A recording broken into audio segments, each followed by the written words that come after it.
Well, looks like we've got a bit of sunshine around today, so I'm going to have a look and see if I can get on and make up the base for the shed. Hello, Johnny London here, once again. If you remember, this is where I left things. The slabs are nice and level, and I'm ready to start on the wooden base. I bring all the joists into place so that I can lay them out. Now obviously I've got to get the base just the right size, haven't I? If it's a little bit too big, none of the sides will fit properly. If it's a little bit too small, that would be a hassle as well. There is a little bit of wiggle room, but not too much. So what I've had to do is sort of temporarily rebuild two of the sides of the shed over here, just to really be 100% sure. I've got my tape measure in there and I'm definitely sure what size the base is going to be. Note to self, 146 by 210. So let's get cracking and cut all the woods for that.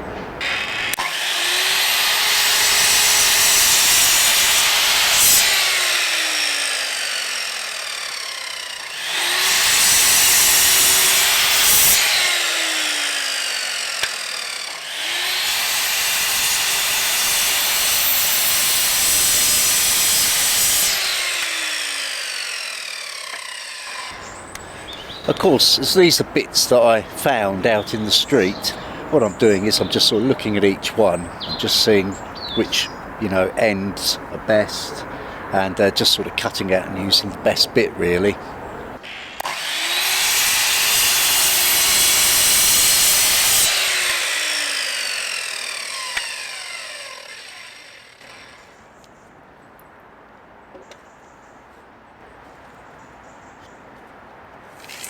I'm measuring once and cutting twice. Measuring twice and cutting once.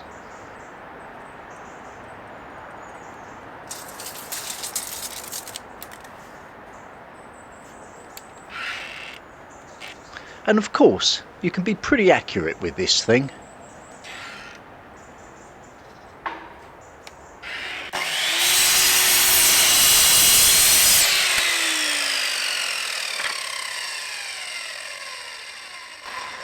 Of course, if I hadn't have brought the chop saw down out of the attic, I'd be struggling here, because both ends of all these woods do need cutting, because none of them are straight for some reason, and of course they're quite thick, but this is making light work of it. With joists laid out, I put the freshly cut pieces of wood into place.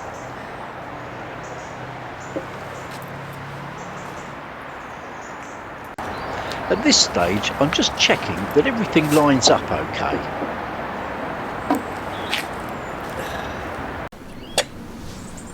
The firewood is growing, and so is the base.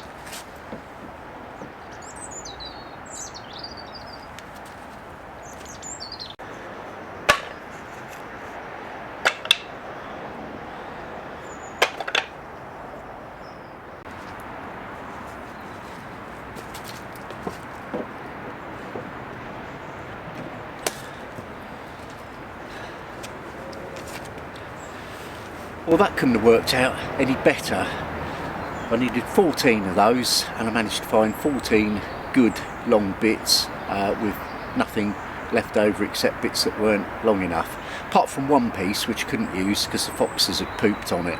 But sometimes when you do things like this and the materials just kind of work out and things just kind of start lining up, then you kind of feel that you're on the right track.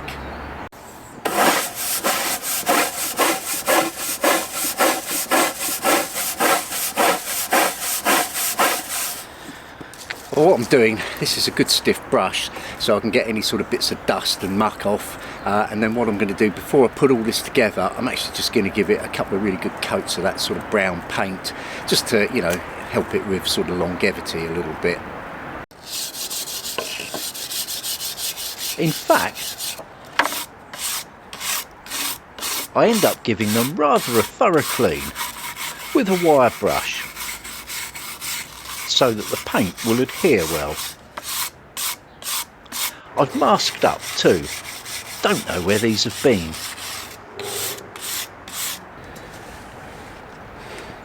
Finally, with everything in place, I check my measurements.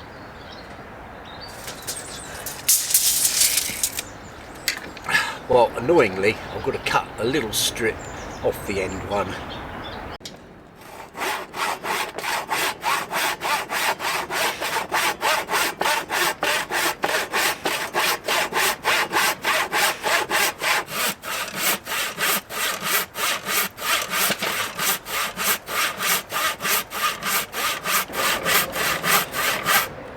I mean, you're probably saying, why isn't it using a jigsaw? I was fine with those things, apart from the fact I've got to go and fish it out of the cupboard.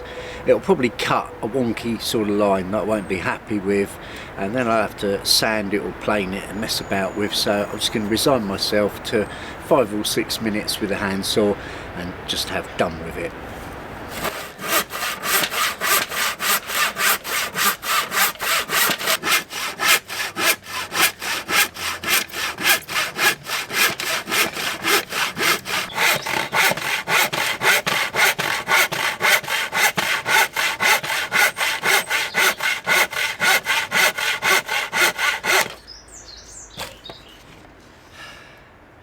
There we go.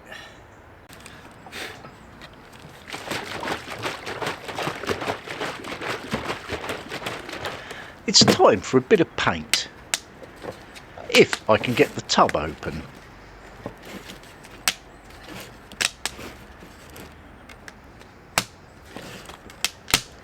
It's been a while since I last used it.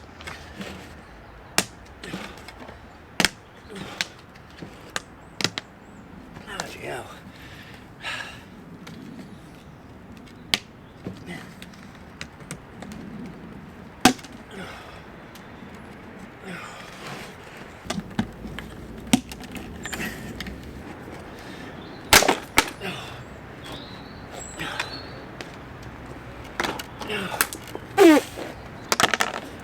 Well, that didn't want to come off.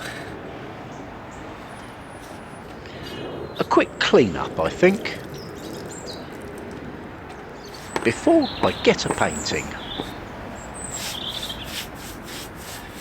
I was quite tempted to go out and get some of the new sort of black paint that you can get, which I thought would look quite nice, but you know what, I've got a bucket and a half of this already, so I'm just going to use that.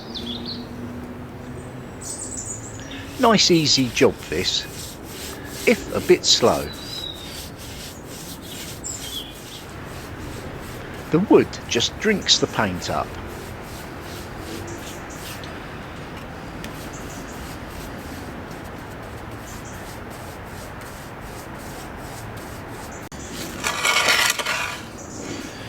Do these as well, the joists.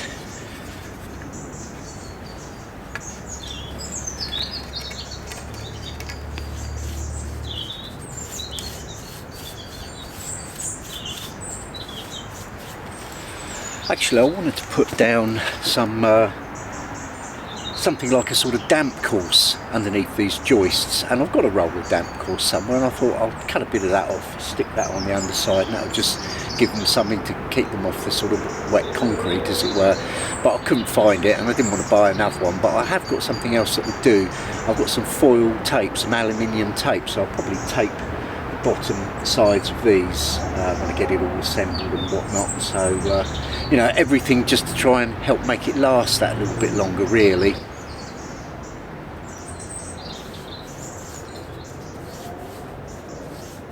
Well, I thought while I've got the brush out, I might as well give this a first coat also.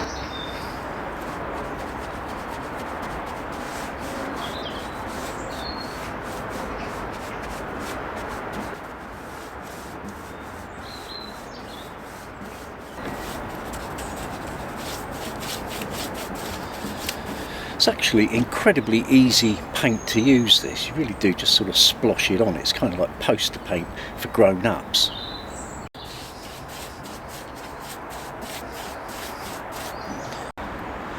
This is the stuff, in case you're interested. I just get whichever one they've got. It's always called something or other, but it's always the same. There's usually always 100% extra free, and they were half price. Must get the other side done though, eh?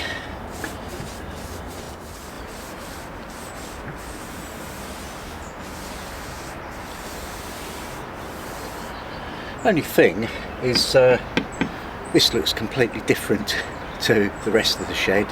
I think I got my shiplap mixed up with my tongue in my groove, but it doesn't matter, it's the right dimensions anyway, so.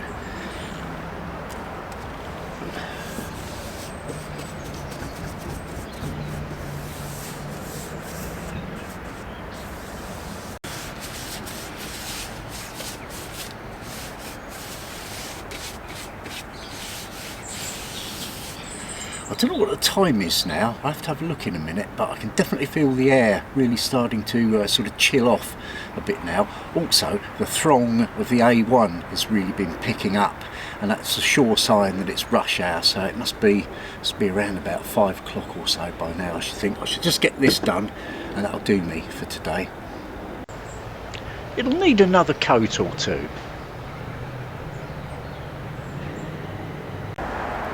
Well, for today, that's where I'll leave it. I've just got to tidy everything away now. See you next time.